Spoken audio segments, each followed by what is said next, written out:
गुरु का अर्थ होता है जो ज्ञान अज्ञान से ज्ञान में लाए, अंधकार से प्रकाश में लाए। गुरु की महिमा अपरंपार है। मनुष्य जब जन्म लेता है तभी से उसकी सारी व्यवस्था उसकी माँ करती है, सिखाती है, बतलाती है, दुनिया से अवगत कराती है। तो माँ भी गुरु है। इस तरह से जीवन में बहुत से गुरु आते हैं। दैतात्रेय जी जो अनुसुईया और अत्रि मुनि के पुत्र थे, 24 गुरुओं को माना क्योंकि उनको 24 चीज़ों से कोई ना कोई शिक्षा मिली है। तो ये है गुरु के संबंध में। गुरु के संबंध में कवियों ने बहुत अच्छा वर्णन किया है। एक कवि कहते हैं कि गुरु गोविंद दोनों खड़े, काको लागू पाए, बलिहारी गुरु आपकी, जिन गोविंद दियो बताए। दूसरा कवि इससे भी बढ़ के कहता है कि गुरु ब्रह्मा, गुरु विष्णु, गुरुदेव महेश्वर, गुरु साक्षात परम ब्रह्मा, तस्य ऋषि गुरुदेव नमः।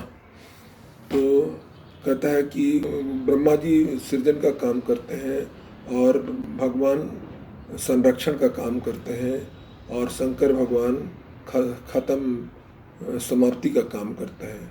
लेकिन गुरु अच्छे विचारों को जन्म देता है, उसका संरक्षण करता है और उसको कुरीतियों से बचाता है। तो तीनों काम गुरु करता है।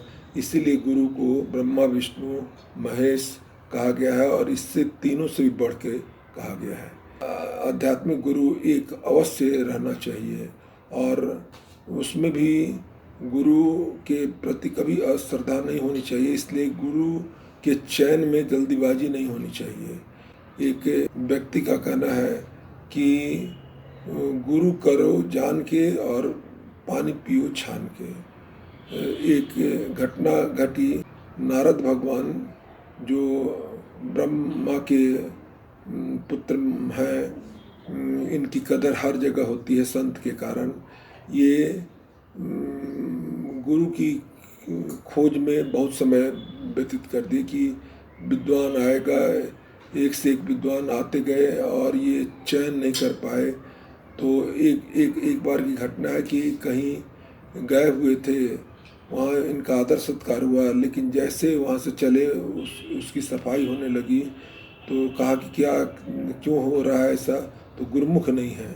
इनको बड़ी बात लगी और ये तुरंत आए और कहे कि 10 दिन के अंदर कोई मिलेगा तो मिलेगा, नहीं तो मैं जंगल में चला जाऊंगा और सुबह उठ के जो हमसे पहले मिलेगा उसी को गुरु बना लूँगा। 10 दिन तक कोई आया नहीं। अंत में ये अपने वादा के अनुसार जंगल गए और सुबह उठ के चले, तब तक एक बहेलिया दिखाई दिया। बहेलिया को पकड़ के ये कहा कि तुम्ही को हम गुरु मान लिए, तुम हमको शिष्य बना लो। बहेलिया कहा कि हमको तो पक्षी मारना आता है, हम कैसे आपको शिष्य बनाए। कहा कि हम बता देते हैं, तुम बना दो। तो बहेलिया को बताए और चले आए। कुछ दिन के बाद से इनको गलानी होने लगी। कहा कि कितना एक से एक व्यक्ति हमारे जीवन में गुरु बनने के लिए तैयार था और हम एक बहेलिया को बना लिए। तो अब इनका अधोपतन की स्थिति आ गई। ये कहा कि फिर जाते हैं उस बहेलिया को खोज के, उसी से समाधान मांगेंगे। जंगल में गए, सुबह फिर टहल रहे थे कि बहेलिया दिखाई दिया। बहेलिया को पकड़े। बहेलिया कहने लगा कि अगली बार तो तुम बहुत हमारा समय बर्बाद किए, अब हम जा रहे हैं। तो कहा नहीं नहीं, ऐसी ऐसी स्थिति आ गई है। तो बहेलिया ने कहा कि अधोपतन कहाँ हो जाएगा, इसके बारे में तुमको जानकारी है? तो हाँ, सब जानकारी है। ज़मीन में बनाओ। तुम ज़मीन में बनाए, उसके बाद से बहेलिया कहा कि इसमें लूट जाओ पूरा, यहाँ से लेके वहाँ तक। अब इनको लगा कि ये तो सचमुच जो हमारा पतन हुआ था उसको ठीक कर दिया। नारद भगवान ने कहा कि आप अपना असली स्वरूप दिखाइए। तो बहेलिया जो है सो बदल के नारायण हो गया। तो नारायण ही इनकी परीक्षा ले रहे थे और नारायण इनके गुरु हुए। तो इस तरह से सबके गुरु चुनने पर मिल जाता है। रामकृष्ण परमहंस बहुत बड़े संत हुए हैं, काली से बात किया करते थे। एक दिन उनके गुरु उनके पास पहुंच गए और बोले कि शिष्य तुम हो जाओ। रामकृष्ण परमहंस ने कहा कि शिष्य क्या होना है, मैं तो काली जी से खुद बात करता हूँ। और क्या तो गुरु जी ने कहा कि आप अपने भगवान से ही पूछ लीजिएगा, उसके बाद आप आगे का कदम उठाइएगा। उस दिन पूजा में रामकृष्ण परमहंस पूछे तो काली ने बताया कि बहुत तुम भाग्यवान हो कि ऐसे गुरु आए हुए हैं, तुरंत बन जाओ। और तोतापुरी बोलता है, कोई तोता मैनापुरी बोलता है, उससे ये दीक्षित हो गए। दीक्षित होने के बाद इनको तुरंत समाधि लग जाती थी और बहुत अपने में चेंजेज आया, ये देखे। स्वामी विवेकानंद के गुरु रामकृष्ण परमहंस थे। एक बार जब शिकागो में ये विश्व धर्म सम्मेलन में बोल रहे थे तो अगली पंक्ति में एक छोटा सा बालक क्या अच्छा अधेड़ बालक बैठा हुआ था, चित्रकार था, चित्र बना रहा था। उससे बगल वाला कहा कि सुनते क्यों नहीं हो? तो कहा कि हमको सुनना नहीं है, हमको चित्र बनाने के लिए आए हैं, चित्र बना रहे हैं। विवेकानंद का भी ध्यान उस बालक की ओर गया तो देखे कि चित्र बना रहा है, तो उनका चित्र तो बना रहा है, पीछे जो है सो रामकृष्ण परमहंस जी का चित्र बना रहा था। अब तो जैसे भाषण खत्म हुआ जाके स्वामी जी विवेकानंद पूछे कि ये तुम चित्र बनाए हो? तो चित्र तो हाँ, जैसा था हम बनाए हैं।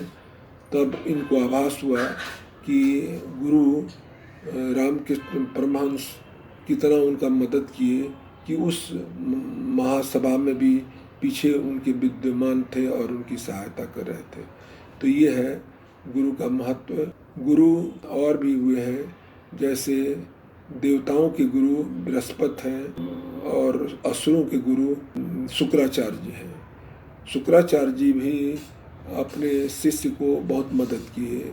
भगवान जब 52 अवतार में बलि के घमंड को चूर करने के लिए आने वाले थे तो एक दिन पहले ही शुक्राचार्य जी ने बलि को सावधान किया कि दान देते हो, कल तुम दान मत देना, नहीं तो तुम लुट जाओगे। कहा कि क्या बात है? तो विष्णु खुद 52 बन के आ रहे हैं, सचेत किया। बलि ने कहा कि हम सब तो दान देते हैं, अब भगवान ही आ रहे हैं तो दान कैसे नहीं देंगे, अवश्य हम दान देंगे। भगवान 52 के रूप में आए। शुक्राचार्य जी फिर उनकी सहायता करने लगे। जो पानी के लिए संकल्पित लोटा था उसमें से पानी ही नहीं गिरता था। भगवान समझ गए कि शुक्राचार्य जी बैठे हुए हैं, एक तिनका से टोटी की ओर से छेद कर दिए, जिससे एक आँख शुक्राचार्य जी का चला गया। शुक्राचार्य जी भागे और बलि का सचमुच भगवान 3 डेग में सब नाप लिए। इस तरह से बलि का खात्मा हो गया। लेकिन गुरु के रूप में शुक्राचार्य जी अपना कर्तव्य निभाए थे, उसको बचाने के लिए शुरू में ही आगाह कर दिए थे। गुरु के कारण शिवाजी के गुरु थे गुरु रामदास जी के कारण शिवाजी का नाम बहुत ऊंचा हुआ। भगवान हमारे धर्म ग्रंथों में भगवान जो है सो भारतवर्ष में उत्तर प्रदेश में जन्म लेते हैं, लेकिन गुरु जो होते हैं भगवान को बताने वाले कि ये भगवान है, गुरु होते हैं, वो बिहार में ही जन्म लेते हैं। बहुत सारे धर्मों का गुरु बिहार में है। जैसे बुद्ध धर्म हुआ, जैन धर्म हुआ, उसके बाद से सिख धर्म हुआ, सब का सब आपके दधीची मुनि हुए, और जितने महात्मा हैं सब बिहार ही में जन्म लेते हैं। जी की गुरु जनक जी साधारण थे। अष्टवक्र जब गुरु उनके राज्य में राज दरबार में प्रवेश करते हैं तो सब कोई हंस देते हैं। अष्टवक्र बोलते हैं कि हम तो ज्ञानी जनक के पास आए थे, यहाँ तो लोग रूप पर यहाँ हंसता है, चमारों की बस्ती में मैं आ गया। बड़ी क्रोधित हो गए, लेकिन जनक जी आके उनको ठीक ठाक किए। तो जनक जी पर जैसे ही वे आशीर्वाद दिए, जनक जी विदेह जनक हो गए और एक विद्वानों में हस्ती माने जाते थे। इसी तरह से पांडवों के गुरु थे द्रोणाचार्य। द्रोणाचार्य अपने शिष्य को सबसे अधिक शिष्य को मानते थे, अर्जुन को मानते थे। एक दिन अर्जुन के साथ जा रहे थे स्नान करने के लिए। एक हाथ में अर्जुन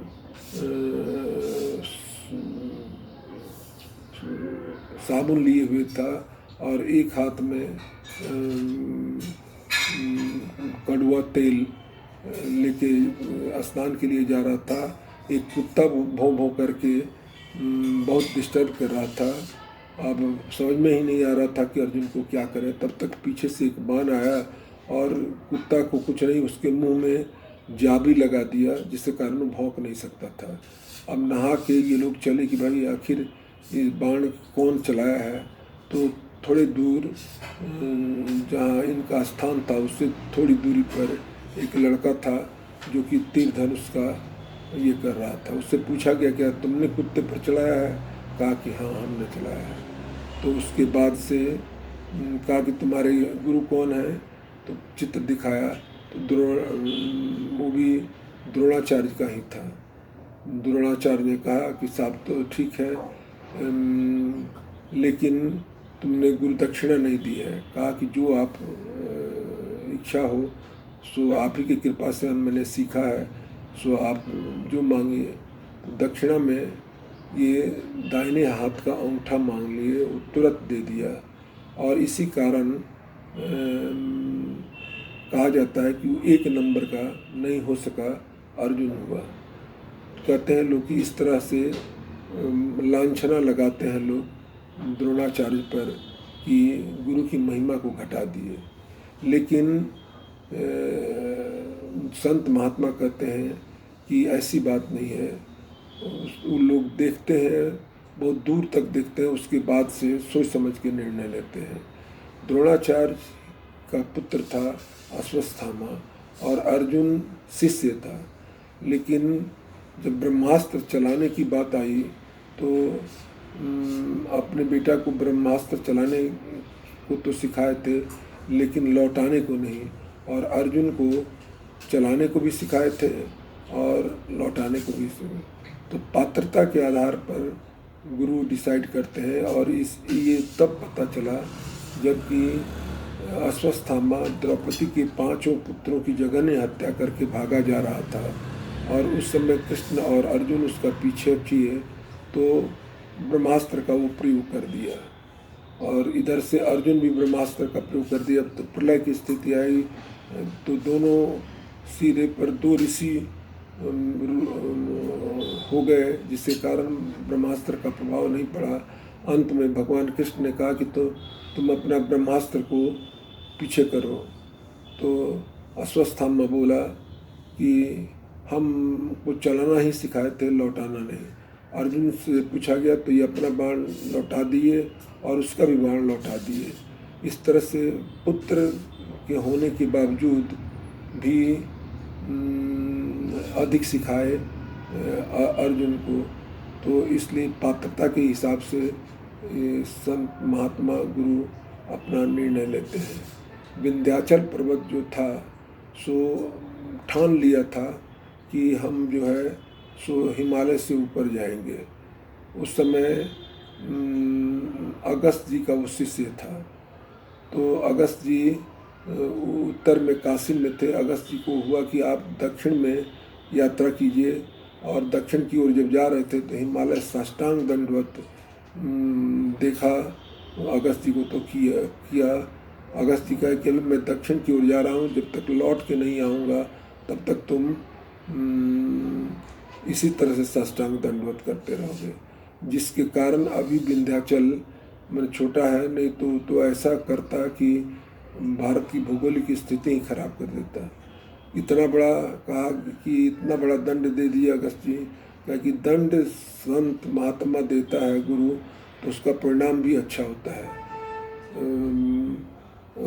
इसी पर्वत श्रृंखला की जगह है चित्रकूट, जहाँ भगवान 14 वर्ष में 13 वर्ष अकेले चित्रकूट में ये किए थे, निवास किए थे। तो कोई भी संत महात्मा, ऐसा कहा जाता है कि तुनक मिजाज होते हैं और तुरंत श्राप देते हैं, लेकिन संत महात्मा कहते हैं कि श्राप देते हैं और भगवान को मिला भी देते हैं। तो ये कितना बड़ा काम करते हैं। इसलिए संत हमेशा पूजनीय होता है, और गुरु भी संत का ही स्वरूप होता है। गुरु अवश्य करना चाहिए, और गुरु का साल में एक बार गुरु पूर्णिमा आता है, उस दिन पूजा पाठ करना चाहिए। गुरु पूर्णिमा के पहले बुद्ध पूर्णिमा आती है। बुद्ध पूर्णिमा में बुद्ध की पूजा होती है, और गुरु पूर्णिमा में आइदर गुरु की होती है या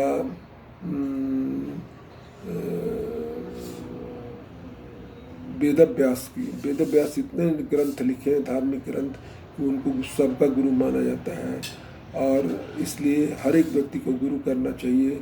अगर बहुत लोग ऐसा है कि गुरु अगर नहीं मिले तो भगवान हनुमान जी को ही गुरु मान लेते हैं। हनुमान चालीसा में भी इसका थोड़ा सा संकेत दिया गया है, कृपा करहु गुरुदेव की नाही।